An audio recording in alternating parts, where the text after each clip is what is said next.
Hi everyone, it's Katie. I'm a writer and I'm talking about writing stuff. And this week I want to talk about being a snob. I believe in being a snob. I believe in discriminating. Yes, I just said that. No, seriously, I think everyone should be able to pick and choose what they like, what is good, and what is not.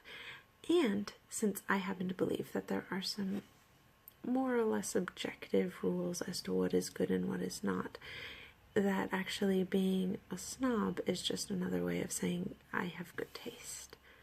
Does that sound unduly vain? Most likely. Oh well. See, the thing is, as a writer, I need to be able to pick out the best writing, right? Because if I, as a writer, can pick out the best writing, then that will help me to be able to know, oh, this is what good writing looks like, not so that I can imitate it all and have my writing be exactly like the good writing that I enjoy, but so that I know these are some elements that are going to be in good writing. Like, I can't explain this, I promise.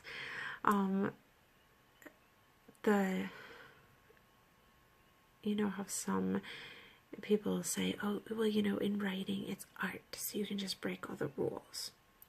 I disagree with that. This is part of my snobbishness. I think writing is not just art, it's also a job. I did go into that at length in another video. So if writing is a job, then you have to learn your job, or a craft. That's one way of looking at it, a craft. You have to learn your craft. You have to know this is how it works. I personally think that you can't really be a very good or a very effective writer unless you thoroughly know the rules of grammar, and unless you have a huge vocabulary, or at least a moderately larger than most other people vocabulary. And I think that that ought to be common knowledge, and I also think that it's not, which is kind of sad, maybe.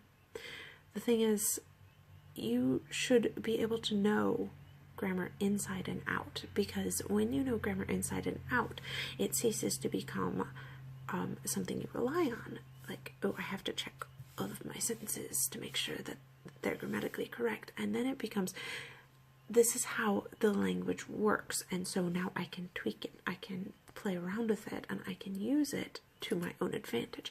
And that's what a good writer does, and that's part of being a snob. You have to know the rules, you have to work at them, and unfortunately I think a lot of people aren't willing to invest that kind of time and effort, and that's really, really sad, because then those are all people that aren't going to be good writers. Because, yeah, you need to have that time, you need to have the effort, you need to have the dedication, and you need to have the grammar. Yes, so that's just a little bit of a rant. I guess you could call it a rant if you want to, about snobbishness, or maybe just common sense. Who knows? Maybe it's not common. Anyway, thanks for watching.